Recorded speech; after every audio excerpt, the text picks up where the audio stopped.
السلام علیکم ورحمۃ اللہ وبرکاتہ نحمده ونصلی علی رسولہ الکریم اما بعد قال اللہ سبحانہ وتعالی فی القرآن المجید اعوذ باللہ من الشیطان الرجیم بسم اللہ الرحمن الرحیم ان اللہ علی کل شیء قدیر صدق اللہ العظیم۔ انداز بیاں گرچہ بہت شوق نہیں، شاید کہ اتر جائے تیرے دل میں میری بات۔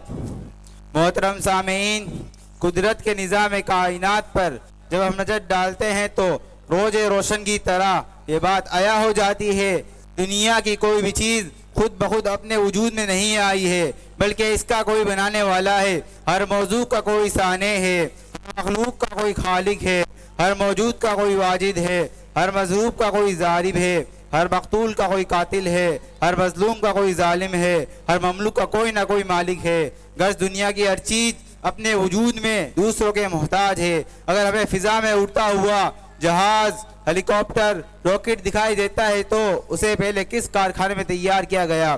اگر ہمیں سمندر میں تیرتی ہوئی کشتی نظر آتی ہے تو اسے بھی کسی فیکٹری میں بنائی گئی ہے۔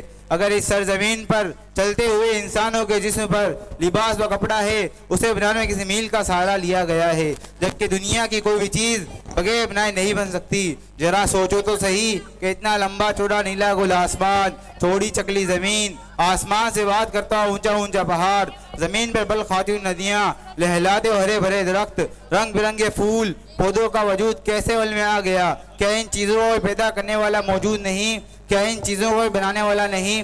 میرے دوستو، ایک بات اچھی طرح یاد رکھیے، اگر گھڑی ساتھ کر سکتی ہے، اگر کوئی قانون سزا کا پتہ دے سکتا ہے، اگر تعمیر معمار کی رہنمائی کر سکتی ہے، اگر کسی مکتوب سے کاتب کا پتہ لگایا جا سکتا ہے، بلا صبح آسمان، زمین، انسان و جنات کے وجود اور دیگر مخلوقات سے بھی کسی بڑی ہستی، قوت و طاقت کا پتہ لگایا جا سکتا ہے جس کے ارد گرد میں پورا نظام کائنات گردش کر رہا ہے۔ برادران محترم، ایک مسلمان عرب بدو سے پوچھا گیا، بتاؤ تم نے خدا کے وجود کو کیسے پہچانا؟ اس نے اپنے سادہ لوہی انداز میں جواب دیا، لیکن عجیب جواب دیا۔ اس کے الفاظ تھے، ارے بھائی، یہ بھی کوئی پوچھنے کی بات ہے؟ راستے پر گری پڑی مینگنی گزرنے والے اونٹ پر دلالت کر سکتی ہے، راستے پر قدموں کے نشانات گزرنے والے انسان کا بتا دے سکتا ہے، تو یہ برجوں والا آسمان، بڑی بڑی گھاٹیوں والی زمین، موجوں والے سمندر، لطیف و خبیر ذات خدا بندی پر دلالت کیوں نہیں کر سکتے؟ اس بدو نے وجود باری پر قرآن کریم کی کوئی آیت پیش نہیں کی، نہ اپنے استدلال میں کسی حدیث پاک کا سہارا لیا، لیکن کیا کوئی مادیت، کوئی طاقت یا کوئی فلسفی اس کے قوت استدلال کو توڑ سکتا ہے؟ برادران ملت، اب آئیے ہم آپ کو قرآن کریم کی ان آیاتوں کی طرف لے چلتے ہیں جن میں اللہ تعالیٰ نے بہت وضاحت کے ساتھ اپنے وجود کو ثابت کیا ہے۔ سورہ زاریات اٹھا کر دیکھو، دلائل افاقی اور انفسی کی طرف اشارہ کرتے ہوئے خدا کا فرمان ملے گا، وَفِي الْأَرْضِ ذَاتِ الْمُؤْمِنِينَ وَفِي أَنفُسِكُمْ أَفَلَا تُبْصِرُونَ۔ اس روئے سر زمین پر ذرا چل پھر کے دیکھو اور خود اپنی ذات پر غور کرو تو تمہیں خدا کے وجود پر ایک نہیں سینکڑوں دلائل مل جائیں گے۔ پھر بھی تم کو اس بات پر یقین ہو تو ہمیں بتاؤ، پہاڑوں کی لال و گوہر کی پرورش کرنے والا کون ہے؟ زمین کے نیچے سے منوزن کی مٹی کو پھاڑ کر پودے کے نرم نازک کمپل کو کون نکال رہا ہے؟ ایک ہی درخت سے مختلف رنگوں کے پھول کون اگا رہا ہے؟ اونچے پہاڑ کے پتھر سے پانی کا چشمہ جاری کرنے والا کون ہے؟ سب چارہ کو خالص سفید دودھ بنا کر جانوروں کے تھن سے نکالنے والا کون ہے؟ ذرا ٹھاٹے مارتے ہوئے سمندر کو دیکھو، ایک طرف میٹھا پانی بہ رہا ہے، دوسری طرف نمکین پانی ہے، کوئی دیوار نہیں، کوئی آر نہیں، پھر بھی اختلاط کے بغیر مددوں سے اپنی اپنی سمت رواں دوا ہے۔ بتاؤ اس پر کس کا حکم چل رہا ہے؟